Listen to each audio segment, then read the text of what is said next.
Welcome to the Heart Wide Open Wellness Podcast, where we explore therapy, Kundalini Yoga, and all things holistic wellness. I'm Hannah Zachney, LMFT, International Retreat Leader, and Curious Human.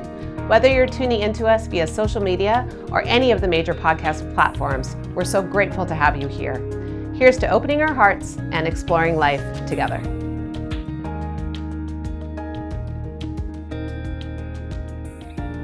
Welcome to the Heart Wide Open Wellness Podcast. Today we have Michelle Dean with us, and I'm so excited to learn more about her story.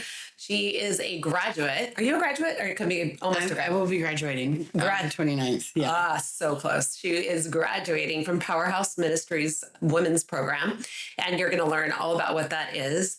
I have been working, and my team and my membership have been working with Powerhouse Ministries for years, since about 2017, and they have continued to just grow, to serve, to help so many people in the community. And without fail, everybody that I have met over there is in utter appreciation for the experience over there. And in my field of working with addiction and finding resources for people that need them, and just healing some of those wounds that are underneath that exacerbate issues with living and life, they have really found the solve of community, of love, of faith, to really nurture on people to become more whole. And that Absolutely. Without fail, I am impressed. And so I'm always trying to find a way to highlight Powerhouse Ministries and the work that they're doing, and so grateful that they're in our community. It's really, really a gift. Their mission is that they are a Christian nonprofit which exists to inspire and empower people to rise above their circumstances, change their lives, and impact their community. They make transformation possible by breaking the cycle of addiction, abuse, and poverty, while giving hope, opportunity, and permission to dream again. And that is exactly true. Yes, absolutely is. Exactly true. And they keep growing. So I just want to give just a little bit, if you're not familiar with them, they're located in Folsom, California. They have many parts of their business. And Michelle, add too, if I forget, but they have a women's ministry, a men's ministry, a leadership program. What else do they have? They have the community care center as well that helps our homeless population. They can come in and get services Monday through Friday. Perfect. Yeah. Yeah. And they're very family-based, which is also very special. So I know you're going to speak to this because your children have been very impacted by your experience there. And so when they take somebody in, it is dad and the kid, it is mom and the kids. It is a family supportive situation, which Absolutely. is a blessing. Yes. Such a blessing. So today, Michelle is with us, and she is, I want to say brave, but I think she just really is in a space of desiring to share her story, which is a brave thing, but you seem that this is the right thing for you to do at this stage in your life. Absolutely. Yeah. I feel like sharing my testimony and my story can give hope to others that are struggling. That's fantastic. Yeah. So you can definitely speak to that better than I can. Yeah. So would you mind just giving an overview of your story, like how it started and where you are today? And then I'll have 1 million questions in between, I'm sure. Okay. So I was getting a job, and the person that was interviewing me for a placement in a job told me about a revival that was going on in Citrus Heights. And I was like, I'm going to go check that out. I want to go see this revival. Well, he told me that Danny Trejo, the actor, was going to be there. But that's not the case. It was a rapper. But anyways, that's what got me to the revival for Powerhouse. And that's how I heard about them. And then they invited me to trunk or treat. And I went to trunk or treat, and then just got invited to come back to church. And I just kept going and just kept showing up because there was a feeling of community there that my heart longed for. So that's how I found Powerhouse. I started doing their Bible studies and then doing Sunday church, and whatever event they had, I would go to. Yeah, you said yes. And how long ago was this? This was 3 years ago, 3.5 years ago. Yeah. Okay. And then, so you became aware of them from their church perspective. And then how did you become, what do you call yourself? Is it a student, or what are you? A resident. A resident. Resident. Okay. So in 2022, my apartment burned down. And Nancy had offered me to stay at the Women and Children's Center to get back up on my feet. So all the other residents that say they are in the program, she said I could just utilize the room until I got my new place. And I saw the healing that these wonderful ladies were doing, and I'm like, wow, I've been clean and sober for a couple of years, but I've never worked on anything to heal my soul, to heal my spirit, to address the issues that caused me to use in the first place. And I'm like, I don't want that. And I see them loving life, and I saw them dreaming again. And I saw them like just wanting to be a part of their own lives and help other people. And I wanted that. So I asked Nancy, well, hey, because she'd offered the program to me a couple times, and I was like, there's no way. I can't quit my job. Yeah. And I can't turn down my new place. Everybody will think I'm crazy. Yeah. You know, and one morning I had a discussion with my daughter. And I asked her, well, this is what I'm thinking about doing. And are you down to do it with me? And she's like, yeah, Mom. So we can do this. And so I'm sitting in front of my job, and I'm like, okay, I was at the point where my mind was telling me that I was going to die. My mind had taken full control over my whole being about death and leaving my daughter here with nobody. And so I called Nancy and I said, I need this. I'm going to take you up on your offer. I need to do this. Wow. And your daughter is now 11. She's now 11. Yeah. And let me tell you, it is the biggest blessing and the best decision I could have ever made in my whole entire life. For everybody. For everybody.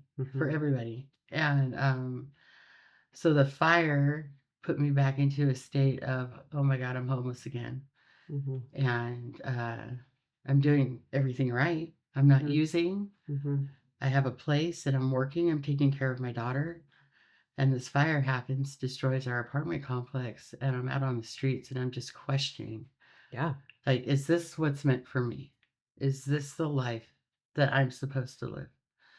And what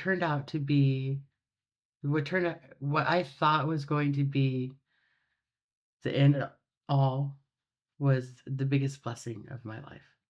Gosh. So it's just all those. And I didn't see that then, of course not, but I see it out through all this healing journey that I've gotten.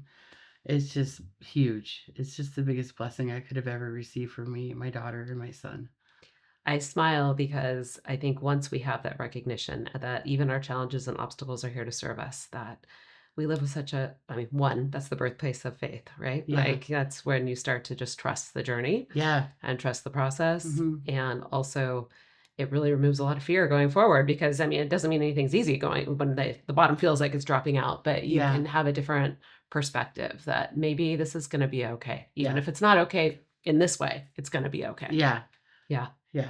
So for those that don't know, one of the things I really do love about this program is that people don't usually come in the way that you did, right? So they actually have and they actually have an application process. They have to do quite a commitment to be a resident. Yes. Could you speak to a little bit about if they were in your circumstances, what you would have had to have done to become a resident? I still had to go through the interview process. Oh, good. The application process. I still had to do all the steps. Yeah. But I was already there. So you apply online and that's your first step. And then you have a phone, like a little one-on-one discussion with Lisa, who's our site supervisor down at Powerhouse Women and Children's Center. And then she'll be like, well, okay, you could come in for a first interview. And that first interview is a one-on-one, face-to-face.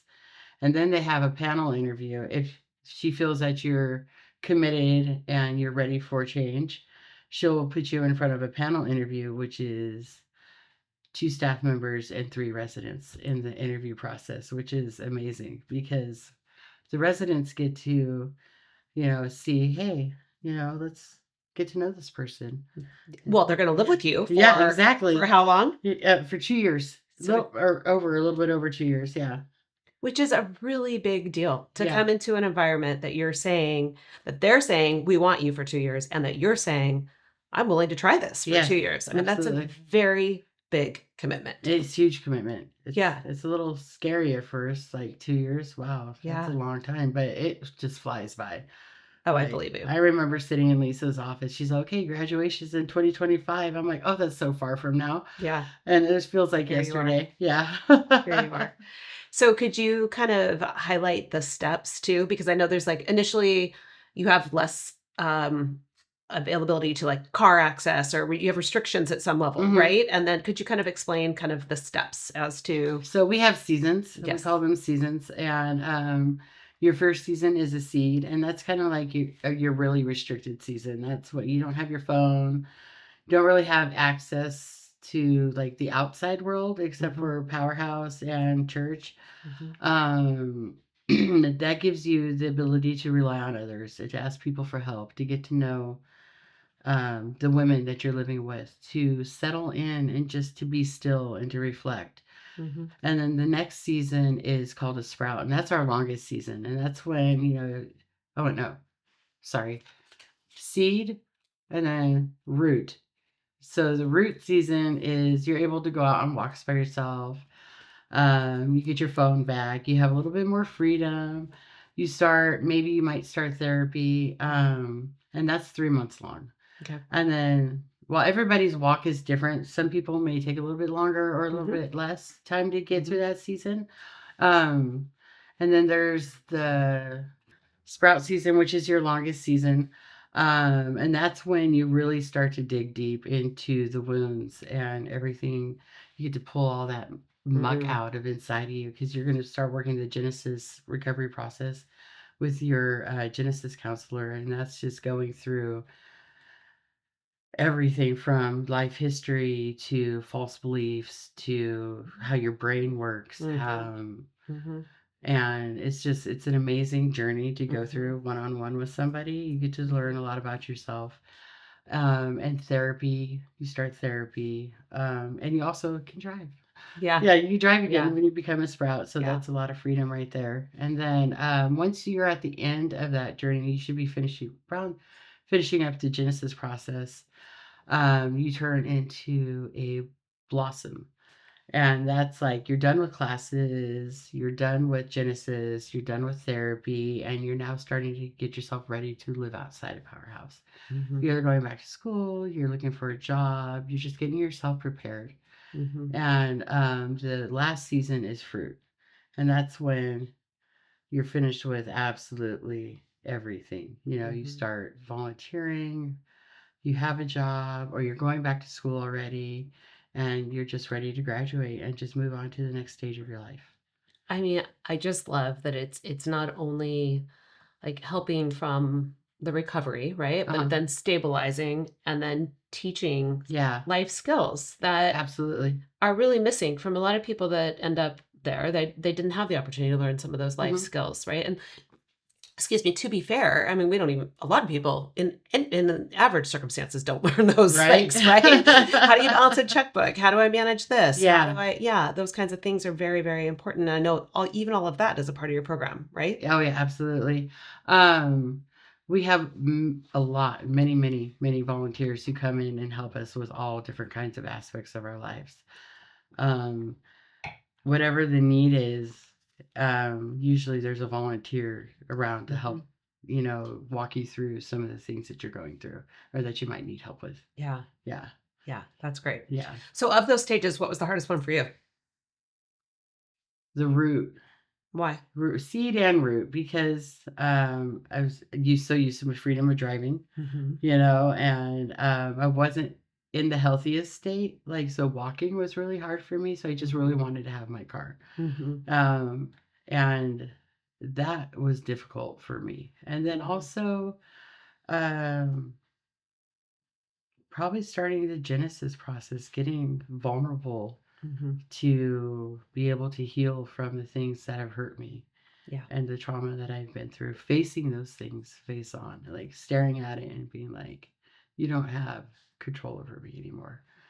And just moving past those things. But it's such a freedom. It's like a freedom like no other. Yeah. Yeah. Equally terrifying and exciting at the Yes, same time. exactly. Hmm. Hmm. So, let's talk about some of that beginning stuff. So, can you speak now, go reverse Okay. to how did you grow up and what were some of the circumstances you found yourself in? So I'm from Bay Area, California. I was raised by my father, and my mom left when I was 2 years old. So Are you in contact with her at all? she was in and out of my life. Okay. It was very spotty. I didn't really get close to her until I was like 31 years old. Okay.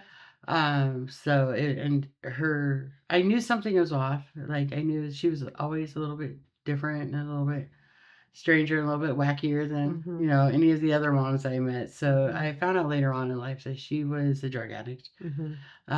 But I had a really good childhood. Like Mhm. growing up was amazing. My dad was the best father that I could ever ask for. Aw. Like sometimes I think, well, my mom, that's probably the best thing she could have ever done for me Yeah. was to leave me with him. Yeah. So I have 6 sisters and 1 brother, all raised separately. Wow. So I was pretty much raised up as an only child. Mhm. And it wasn't until I started going to junior high uh, is when I started getting in trouble with relationships and being very promiscuous and Mhm. getting involved with the wrong crowd and experimenting with stuff. I was taken from a neighborhood of the school that I was going to go to. They were doing segregation at that time, so they wanted to mix this group of kids up with this group of kids. So they Mhm. took me out of my element and all my friends Mhm. and put me into a middle school where I knew nobody. Oh wow. So That's destabilizing for sure. totally destabilizing. And so I just clung to anybody that was willing to be my friend. So Yeah. desperate for somebody to want to like Yeah. me, Yeah. And so I connected with the wrong crowd and just followed. I was a follower, Mhm. throughout all of junior high and high school. I just followed. Yeah. And so what happened after junior high and high school? I dropped out in 10th grade. Okay. So I dropped out in 10th grade.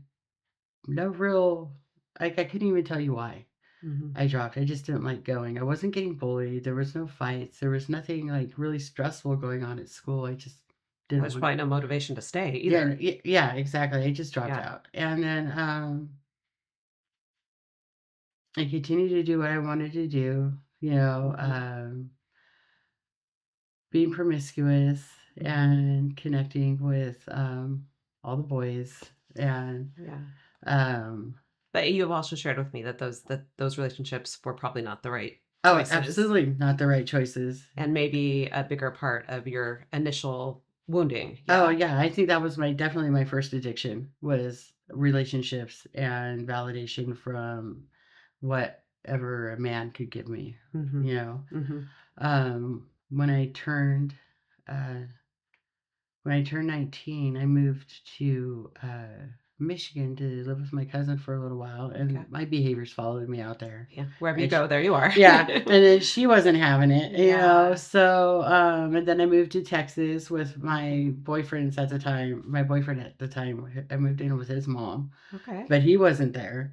And then there I was again, Uh-huh. I had a boyfriend, but I'm still out doing Uh-huh. what I wanted to do. And then I went back to California for my 21st birthday, and that's all she wrote. It was downhill from there. It's when I tried meth, and then my life just went on a downward spiral from then. Like I tried this drug that made me feel like confident. I never felt like that before. Yeah. And it was fun until it wasn't. Yeah. And then it was like really too late. Yeah. Um, I still in one bad relationship after another. Mhm. At 22, I had my first son, Joshua. He passed away at Sorry. 5 months old from SIDS. And I just used that as an excuse to even go deeper into my addiction. So, um, yeah, I just want to say thank you right now for you're just welcome. being so brave to do this and just but so clear. I mean, you can Yeah, tell you've done a lot of work on this. I have. I've done a lot of healing Yeah. on this. We do something called EMDR. Yeah, we do that too. Oh, it's so strange, but it works. It is so strange, and it does work. So I think that's why I'm able to talk Yeah. so vulnerably about the traumas that I've been through. Is because I've done the work to heal from them. Mhm. Of course, still things like hit me sometimes, Of but I course. know how to handle it and I know how to deal with it. I know how to talk to somebody about it. Mhm. You know, and my brain just processes things differently now. Mhm. So, yeah, so I lost my son at 21 or 22, and then it just got out of control from there. Yeah. And I mean, like, if I wasn't already out of control, it was definitely really bad from right then. And then I got pregnant again at 24 with my son Michael, and I found myself. Well, looking back at it now. Um, I was in and out. My dad was taking care of him. Mhm. I wasn't home. You know, I had him. Went to jail a couple times. Mhm. Um, I was in jail while I was pregnant with him, which For I drug related things drug or related, Mhm. absolutely drug related Mhm. things. Yeah. Which I think is definitely a God thing Yeah. because that I didn't use throughout my whole pregnancy. I used throughout my whole pregnancy with my first son Mhm. up until the day he was born. Wow. Yeah, and so that I always took that personal, you know, maybe or maybe this or maybe that, you know. Yeah. And then with Michael, I went to jail and I was pregnant and clean throughout my whole pregnancy with What a him. miracle. Yeah, what a miracle. Yeah. Wow. Yeah, so thank you Jesus for that. Yeah. And but it wasn't long after I had him that I started using again. Yeah. And then my dad just so scared to lose me and Mhm. so scared for me not to love him, just let me do whatever I wanted, you know, just Mhm. totally took advantage of him. You took advantage of I him. did take advantage of Yeah. him, absolutely. Yeah. And he So, wasn't enforcing boundaries at or all. consequences or anything. No No. boundaries, no discipline. Mhm. I feel like if I would have had a little bit more discipline in my life, maybe things would have turned out differently. But Mhm. um, I wouldn't want anything to be different at all because then I Mhm. wouldn't be where I am right now. And I Mhm. absolutely love where I am right now. That's amazing. Yeah. And what is your relationship with your dad like now? My dad passed away when I was 30 years old. Okay. So, and our relationship before he passed away was still, he was very upset with me. Mhm. Yeah. So, all I can do is make a living amends to him Yeah. and just try to do things better. Yeah. You know, I know that he'd be so very proud of me right now. Like, Oh, yes. this is the person he saw in me Mhm. the whole time. Yeah. So you had to find her. He did. I had Mhm. to find her. And you did. He did. Yeah. Yeah. What what do you think was the reason you were able to, to never there's something that kept you in it enough to be here today. So, looking back when you what do you think was holding you afloat or protecting you? From, what do you mean? I don't know, Like, just kept you to be able to survive it. to survive all the, Yeah. I don't know. Um, I think really,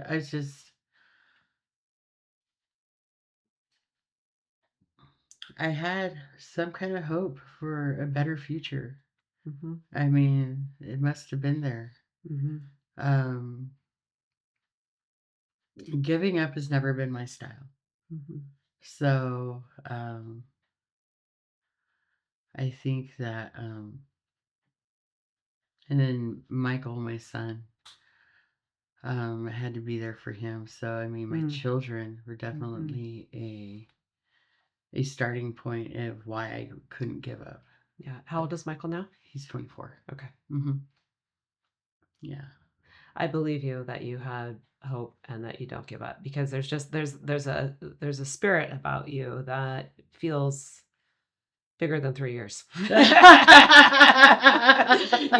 and how long have you Yeah. been recovered? You've been 5.5 years. 5.5 years. So Yeah. even 5.5 years, it Yeah. feels bigger than that. Yeah. Yeah. That's from substances. And I Mhm. think from toxic relationships also. Mhm. I would say 5 years. That's when Okay. I left my daughter's dad. Okay. So it's just, Okay. yeah. So then what happens after Michael's born? You kind of go back into your lifestyle and then Mm-hmm. dad passes. My dad passed away when I was 30, and then I'm homeless because I never learned how to take care of myself or to be on my own, how to pay a bill, how to.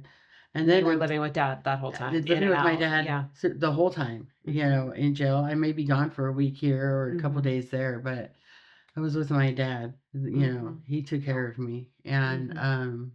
when he passed away, it like devastated me. Mhm. It was like, I what? I have yeah. this almost 4-year-old, Mhm. and I have myself, Mhm. and we have nowhere to go. So what do I turn to? Find the first man that's going to take me in, Mhm. and and let me stay with him. So that's what I did. I got myself into a very scary, very abusive relationship, not only for myself but for my son. Mhm. We ended up throwing our bags in bushes and running away to the neighbor's house, Wow. and that was wild. I believe, That yeah. was that was. I look back at some of the things that I've done and was just like, how could you? How'd you get out of that? What was the final turning point that allowed you to just to pack your bags? Um, the abuse. Yeah. Yeah, the abuse that endured for both me and my son. Mhm. Um, and I was like, this can't happen. He's going to end up killing us, and Mhm. nobody's going to miss us, and we're going to be buried up here, and we need to get away. Mhm. And this is crazy how God works, because I called my mom, or I called my aunt to see if she knew my mom's phone number. And she's all, Michelle, your mom just called me yesterday and gave me her number. She's all, I Wow. haven't talked to her in years. I was like, okay, all right. So I Yes. called my mom and I Oh, arranged. I called my, yeah, my mom was clean and sober. She got back up on her feet, living out in Santa Cruz. And wonderful. I was able to get a ride to San Jose, and then she picked me up from San Jose, and went to stay with her, and then I got clean for the first time, and I stayed clean for 5 years. Wow. Yeah, I went to a family shelter out there, and was able to get a place for like a year and a half, Mhm. doing well. Um, working at a family shelter. I worked at the family shelter that I stayed in to Mhm. begin with, and doing really good. Gained a whole bunch of weight though. I gained like 550. I was up to 550 pounds. Oh my goodness. I Yeah. know, that's because I traded one addiction. Yeah. I traded my meth Oh. addiction for food, Mhm. and then I had the lap band Mhm. surgery, and then like all this weight dropped off of me, and I'm feeling good. Then I met my daughter's dad, and it didn't take long for me to relapse after I met him because he was using. And it's just that, and then that just continued to go and go Oh, and go. 5 years and then 5 years and yes. then boom, all gone. Yeah. Yeah, all gone. Thinking I got this, I can do this. No, you cannot. Mhm. You don't have this. Yeah. And then how long did that continue that time? So up until This last time. yeah, well, Spy was like maybe I was a year clean or 6 months clean, or I was clean throughout my daughter's being pregnant with my daughter. But it never lasted long, Mhm. because I wanted to be a part of his world. Mhm. I wanted to be included and feel like they look like they're having fun. I want to have fun too. I want to, yeah, I just want to be included in what they're doing, and that's what he was doing. So that's what I did. Mhm. So, and then that was an very unhealthy relationship. Mhm. Yeah, and we did get married, and I remember thinking to myself, "This is how crazy." This was before I had relapsed. I married him before I relapsed, and I was thinking, so I don't have a user's brain at this moment, but um, while we're saying our vows, I'm like, why am I marrying this man? Oh, I'm not in love with him, yeah. but I am doing this to make him happy. Yeah. And that just shows you how much I wanted like this connection with somebody else. To make him happy, but to also be part of something. So Yes, that the part of you absolutely. that wanted it was to have a family, Yeah, to have a team, a unit, yeah, a place. Yeah. yeah. Even though I knew it wasn't probably the right thing to do, and knew Yeah. that I wasn't like completely head over heels in love with him, Yeah. I just wanted, to be Mhm. like, I wanted to belong to somebody. I wanted, Mhm. like, exactly, the Mhm. family unit. Mhm. And then I got pregnant with my daughter 2 years after we got married. And I'm still going through homelessness with this man in my life, So it was just this crazy uphill, downhill, was just little bouts of sobriety in Yeah. between it. And so much verbal abuse Yeah. and gaslighting Yeah. and making me feel like I'm crazy and all that stuff. It's just, I broke free from that. So and when? So there's a lot of insight into your resilience and your resolve. I mean, you've been able to, to be able to be sober during when you were pregnant, even Mm-hmm. that shows that you could do it. You Yeah. just, you were doing it for somebody else. You weren't doing it for Right. yourself, Yeah. right? You were doing it for the love of your child. Mm-hmm. You probably did learn a lot more with your first child than you give yourself credit for, like, Yeah.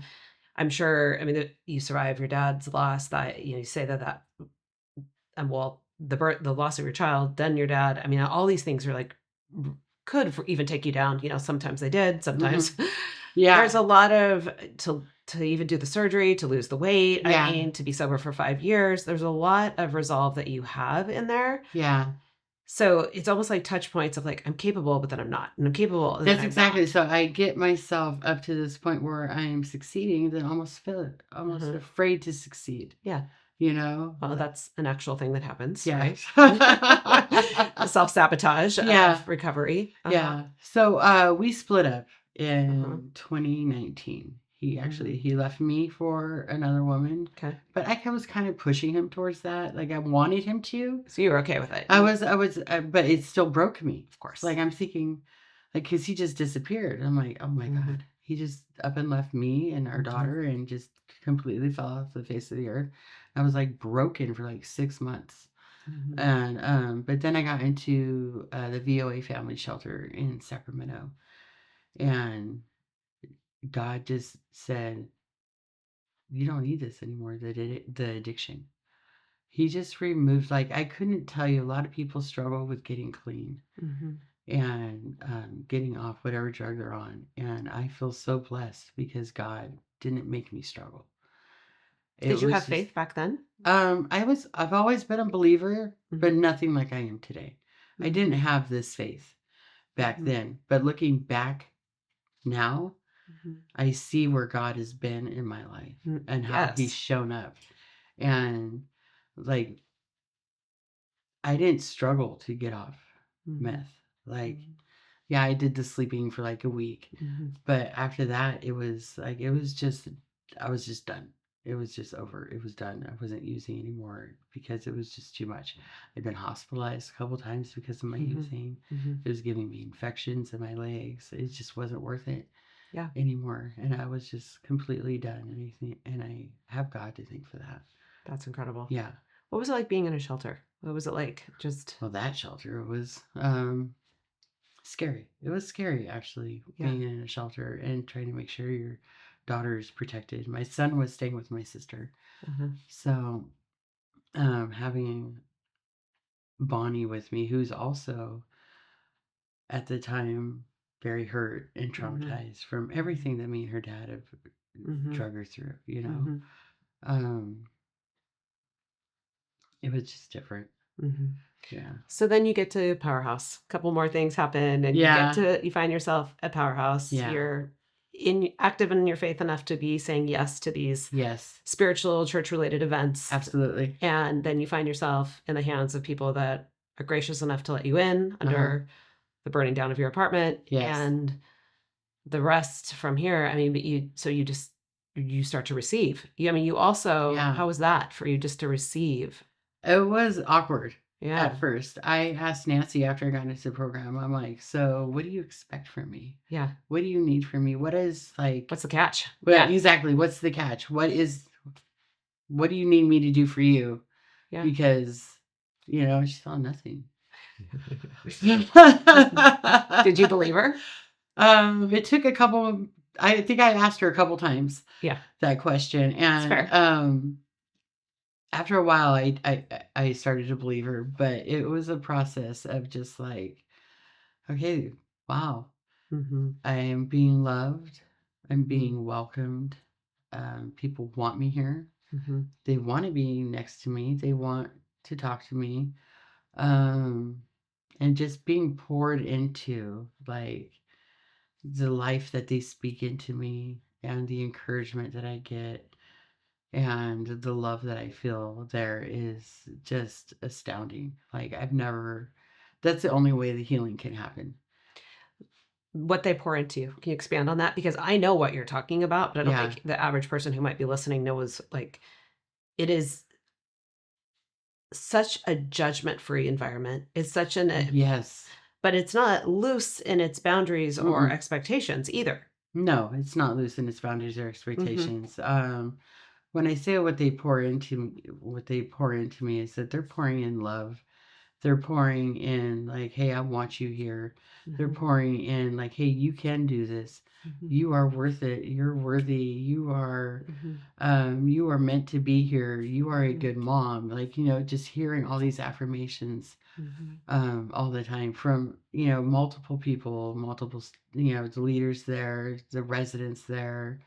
It's just, it fills you. And then you start to believe these things about yourself. Yeah. Like, hey, I am a good person and I am a good mom Mm-hmm. and I'm funny and I Mm-hmm. like to laugh and I want to live. And, it's just my mind has done a complete 360 Mm-hmm. from where it was just a couple years ago. Mm. And it's mind blowing, really. If you were to talk to the people who saw me when I first came in, I was very standoffish. Like, I don't want you to come sit next to me. I don't really even want you talking to me. Mm-hmm.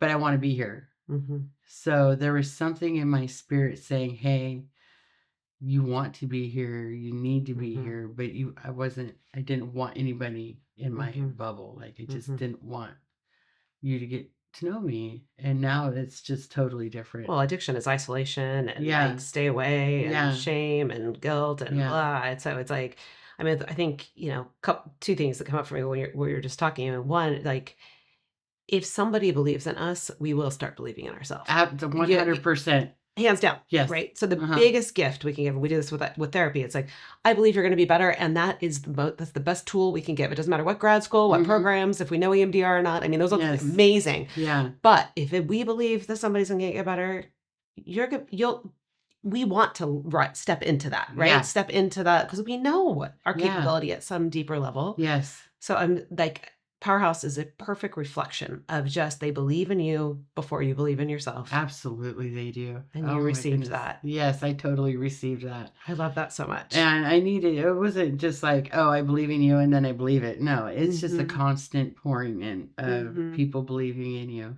Mm-hmm. and being able to trust again Mm-hmm. and being able to just connect with other people who are sharing in my same faith. Like, Well, and that was the second thing I was going to say is Yeah. is the community is that they, like I was saying, we've come a couple times with my membership and Mhm. we, as a group, we bring dinner, we bring the potluck. Sometimes, it's always asked when I am Yeah. scheduling coming over there, do you want us to cook it with you? Do you want us to help you set up? Do you want us to do this? Do you want us to do that? We usually bring something, but the minute we arrive, everybody that is a resident there is there to help us and Yes. set things up. And there's supper time, like Yeah. people are there for dinner Yeah. and you can tell where, some might be seeds and some might be roots and some are, what stages they are based a little bit on their comfortability with the process. Yes. Where we'll learn as we go, oh, okay, they just got here 2 days ago. And that's why perhaps they're a little bit more standoffish.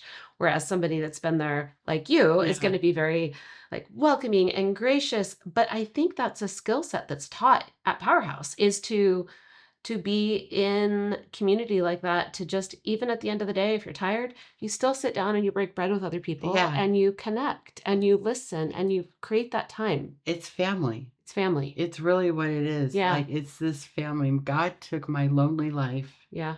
and my lonely self.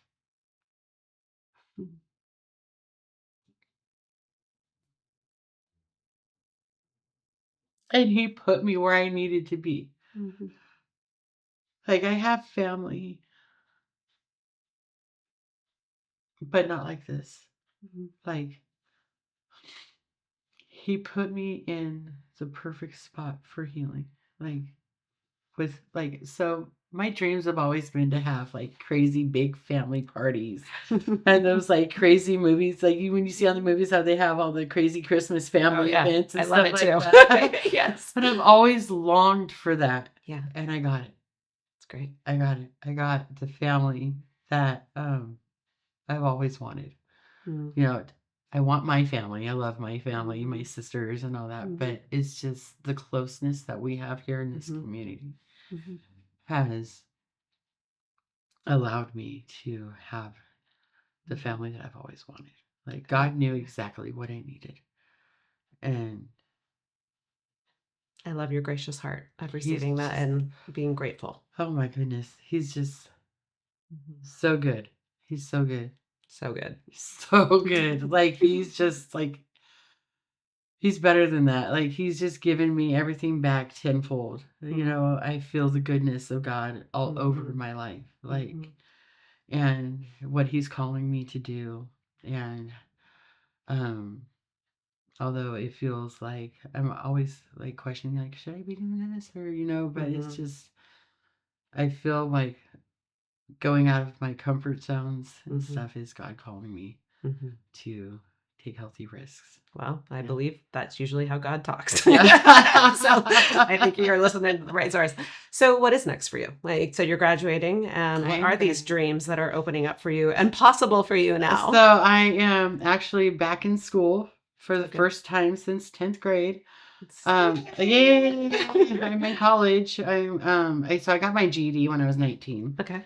And so now I'm going to college at Folsom Lake College Wonderful. to get the credits that are needed to transfer to Jessup University Mhm. to become leadership in ministry. It's so beautiful.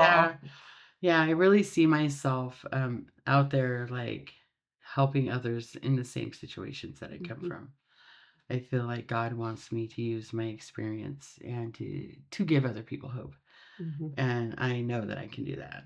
Well, you're already doing it here, Yeah. so you're just gonna leverage it more.